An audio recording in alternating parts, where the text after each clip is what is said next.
¿Cansado de ver aburridas y tediosas clases? Pues suscríbete aquí para ver los resúmenes todos los días. Y bienvenido a Iñaki Guis. La primera clase que veremos será la de español, titulada Escribiendo un pasado lleno de historias. El aprendizaje esperado es escribir un texto biográfico. El énfasis es analizar el uso del tiempo pasado para narrar sucesos. Nuestro resumen dice así: conocerás qué es una biografía e identificarás sus principales características para poder escribirla. Al narrar la vida de un personaje se relatan los hechos que sucedieron en el pasado.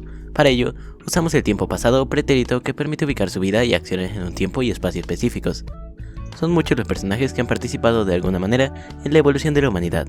Lo que los hace distintos es que, en algún momento, hicieron algo extraordinario o inusual. Las biografías son un retrato escrito e íntegro de estos personajes, y su finalidad es que sus hechos, hazañas, sucesos o creaciones sean recordados y se preserven.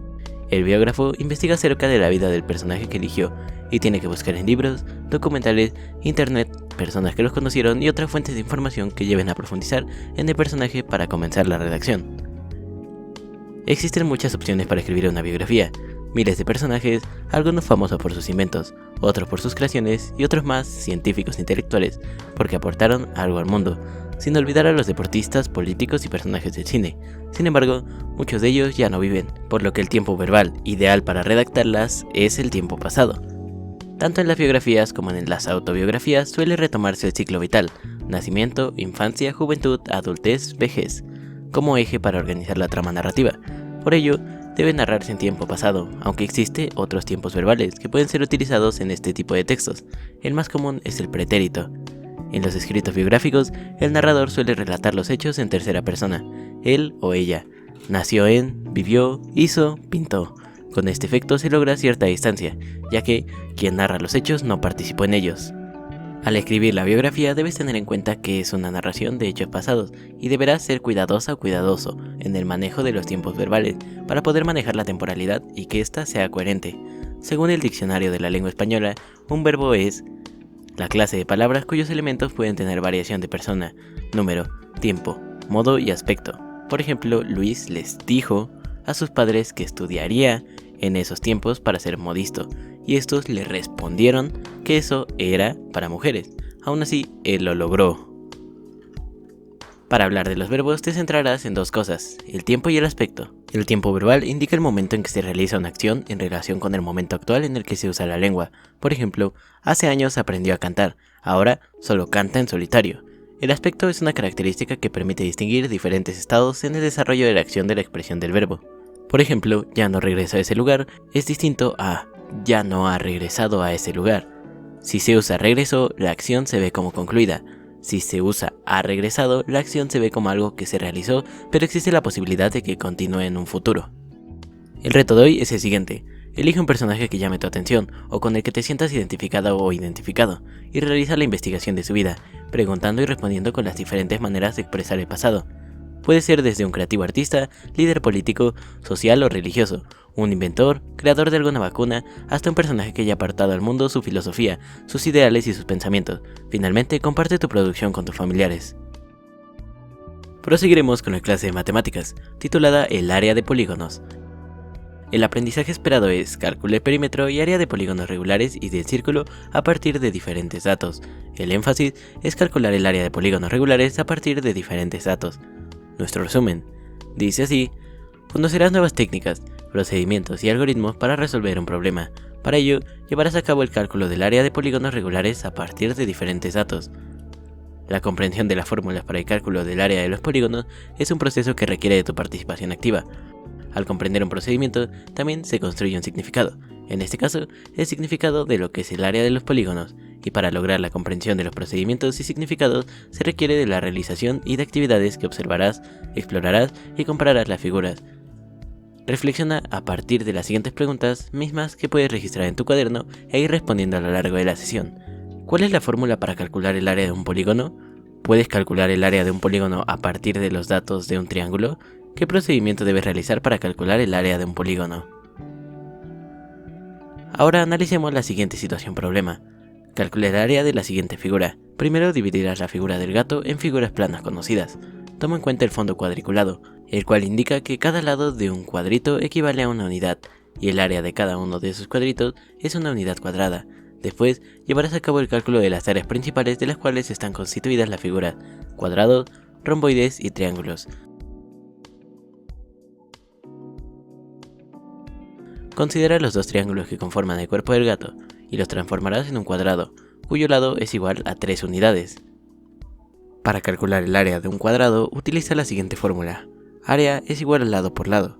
Sustituye el valor del lado en la fórmula, lo cual nos da que la área es igual a 3 por 3 unidades, obteniendo como resultado 9 unidades cuadradas. Ahora calcularás el área de las figuras que forman su cabeza, conformada por un cuadrado amarillo y sus dos orejas, formadas por dos triángulos azules. Al unir estos dos triángulos se forma un segundo cuadrado. El valor del lado de los cuadrados es igual a 1.5 unidades. Sabiendo que la fórmula del área de un cuadrado es lado por lado, sustituye el valor del lado. El área es igual a 1.5 unidades por 1.5 unidades, obteniendo un área de 2.25 unidades cuadradas, pero como tiene dos cuadrados, multiplica por 2 el área obtenida. Por lo tanto, el área de los cuadrados es igual a 4.5 unidades cuadradas. A continuación, calcula el área del romboide que representa la cola del gato, donde el valor de la base es igual a 2 unidades y su altura es igual a 2 unidades. Para calcular el área de un romboide utilizaremos la siguiente fórmula: área es igual a base por altura. Sustituye el valor del lado con la fórmula, nos da que el área es igual a 2 unidades por 2 unidades, obteniendo como resultado 4 unidades cuadradas. Y ahora, calcula la siguiente figura: será el triángulo azul que forma la parte de sus extremidades superiores. La base es igual a 2 unidades y la altura es igual a 2 unidades. Sabiendo que la fórmula del área de un triángulo es base por altura, todo dividido entre 2, sustituye los valores de la base y la altura. Área es igual a 2 unidades por 2 unidades, todo dividido entre 2, obteniendo un área de 2 unidades cuadradas. Para determinar la primera parte del problema, suma las áreas parciales, para poder calcular el área que representa la figura del gato.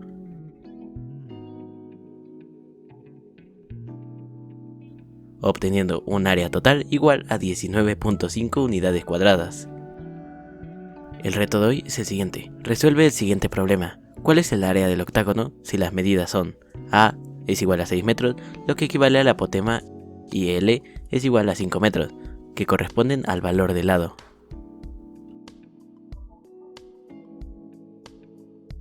Si te está gustando el video o te está siendo de utilidad, recuerda que nos puedes apoyar en la tienda de Fortnite o de Epic con el código INAKI1708. Continuaremos con la clase de historia, titulada Monte Albán, los hombres de las nubes. El aprendizaje esperado es identificar los principales rasgos culturales del clásico temprano, así como algunas características de las culturas más representativas del periodo. El énfasis es reconocer a Teotihuacán y Monte Albán como ciudades representativas del periodo clásico y sus principales características, actividades económicas, políticas, sociales y culturales. Nuestro resumen dice así: para comenzar, conocerás una leyenda tradicional del estado de Oaxaca, Donají.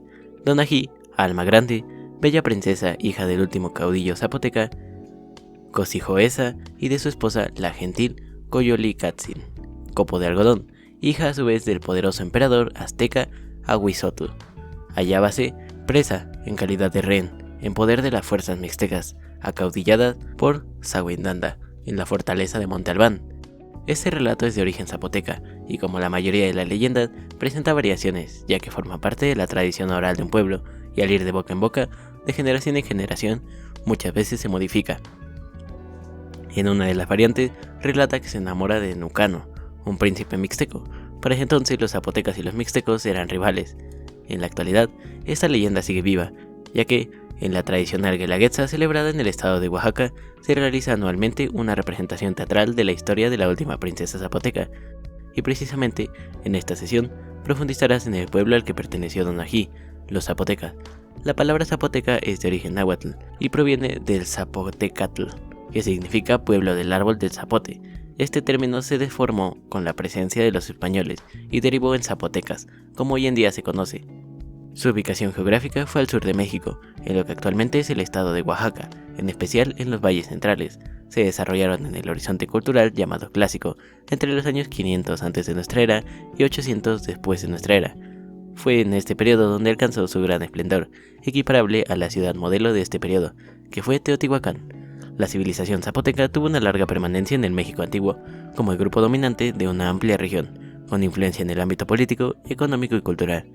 Las características principales de ese pueblo fueron la guerra como principal motor económico, además de actividades como la agricultura y el comercio. Su sociedad era compleja, formada por campesinos, artesanos, guerreros, comerciantes, sacerdotes y gobernantes. Desarrollaron y dominaron la escritura que descansaba en manos de los escribanos. Los signos que utilizaban sobrepasaban los 100 y cada glifo representa un concepto o ideografía. El orden de la lectura más común era en forma vertical, de arriba hacia abajo, aunque no siempre se seguía este orden.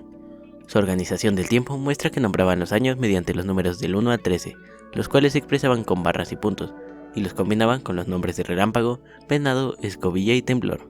Su religión contaba con diversos dioses. El más importante era Cosijo, que representaba el rayo y la lluvia, así como las 4 direcciones del mundo. El reto de hoy es el siguiente: elabora un tríptico informativo sobre Monte Albán. Anota en él los datos más relevantes, como su ubicación, edificios representativos, etc. No olvides utilizar dibujos para ilustrar. Continuaremos con la clase de física, titulada Átomos en los imanes. El aprendizaje esperado es: analiza fenómenos comunes del magnetismo y experimenta con la interacción entre imanes. El énfasis es analizar la estructura interna de los imanes, así como algunos fenómenos comunes del magnetismo. Conocerás las principales características de los imanes y su estructura atómica. Además, identificarás y experimentarás los fenómenos comunes del magnetismo y cómo es que funcionan en la vida cotidiana. Los imanes están presentes en la vida diaria, ya sea como parte de los objetos decorativos o bien como componentes de algunos aparatos. Las personas no dejan de sorprenderse con las cualidades de los imanes y sus múltiples aplicaciones. Cuenta la leyenda que en la antigua Grecia, un pastor llamado Magnes cuidaba sus ovejas. Al ver que una de ellas había desaparecido, decidió escalar una roca muy grande y oscura. Cuando colocó su bastón con punta de hierro sobre ella y quiso tomarlo, se dio cuenta de que necesitaba de un mayor esfuerzo para separarlo de la roca. Esta parecía mágica, y en ese momento fue llamada la roca Magnes, que actualmente es conocida como magnetita. En la antigua Grecia, Tales de Mileto describió que cierto material tenía la propiedad de atraer objetos de hierro. Ese material se descubrió en la ciudad Magnesia, y en honor a esta ciudad se le da el nombre de magnetita. Este es el origen del término magnetismo, que se refiere a los fenómenos magnéticos.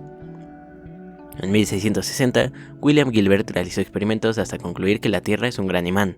Para ello, colocó un imán dentro de una esfera y observó la posición de la aguja de la brújula en su superficie. El magnetismo es un fenómeno por lo que los materiales ejercen fuerzas magnéticas de repulsión o atracción sobre otros materiales. Los imanes se caracterizan por atraer fuertemente objetos metálicos. Sin embargo, todos los materiales son atraídos por un imán, en mayor o menor intensidad. Los imanes tienen 2 polos magnéticos por donde se producen dichas fuerzas, norte y sur. Cuando se acercan 2 imanes, estos pueden atraerse o repelerse dependiendo del extremo por el cual se junten. Si se juntan polos iguales, estos se repelen, y si se juntan polos diferentes, se atraen. Incluso cuando se rompe un imán, este sigue funcionando, ya que tiene 2 polos, y al fragmentarse vuelve a tener el polo sur y el polo norte. Si se sigue fragmentando en partes más pequeñas, seguirá teniendo los 2 polos, así hasta llegar a la parte más pequeña que es el átomo. Los polos reciben sus nombres debido al comportamiento de un imán en presencia del campo magnético de la Tierra. El polo norte del imán tiende a apuntar al polo sur geográfico de la Tierra, y el polo sur apuntará al norte geográfico. El reto de hoy es el siguiente: reúnete con tu familia para reflexionar y realiza lo siguiente. Realiza una historieta sobre la estructura atómica de los imanes. Da un recorrido por toda tu casa e identifica en dónde haces uso de los imanes. Y finiquitaremos el día de hoy con la clase de artes, titulada La Ruleta de las Artes. El aprendizaje esperado es: explora en colectivo el movimiento, el gesto, la forma, el color y el sonido para recrear un fragmento de distintas obras o manifestaciones artísticas de su interés. El énfasis es utilizar intencionalmente el movimiento, el gesto, la forma, el color y el sonido en la creación de una producción artística basada en fragmentos de distintas obras o manifestaciones artísticas. Nuestro resumen dice así: probarás tu creatividad e imaginación con distintas manifestaciones artísticas, como la música y la danza. Para ello, identificarás los movimientos, los gestos, las formas, los colores y los sonidos para la creación de una producción artística. Integrarás en los siguientes apartados: expresión corporal, surrealismo, teatro de sombras, arte abstracto, cotidiáfonos, sensorama de sonidos. Comienza con el apartado del surrealismo. Observa la siguiente imagen y realiza con los objetos que tengas a la mano una obra artística basada en este movimiento. El surrealismo es un movimiento artístico que surgió en el siglo XX y que busca crear imágenes a partir de la exploración del subconsciente y los sueños. La expresión corporal. Observa la siguiente imagen y analiza qué es la expresión corporal. Después, realiza tu obra artística basada en este movimiento.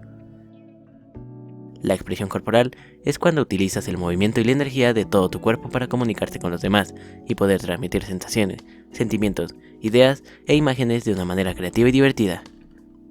A continuación, aborda el apartado de teatro de sombras. Lee con atención a qué se refiere este apartado y realiza tu obra artística. Consiste en realizar un espectáculo creando ciertos efectos visuales, jugando con la luz y las sombras que se producen. Para el desarrollo del teatro de sombras se necesita una lámpara u otra fuente de iluminación y una superficie lisa y clara. El reto de hoy es el siguiente: elige algunos de los apartados y elabora las actividades que se mencionan. Si está en tus posibilidades, graba tus manifestaciones artísticas. Finalmente, escribe qué sensaciones te provocaron y comparte tu experiencia. Si te gustó el video o te fue de utilidad, recuerda darle like, suscribirte y activar la campanita para estar al tanto de próximos videos. Muchas gracias y hasta la próxima.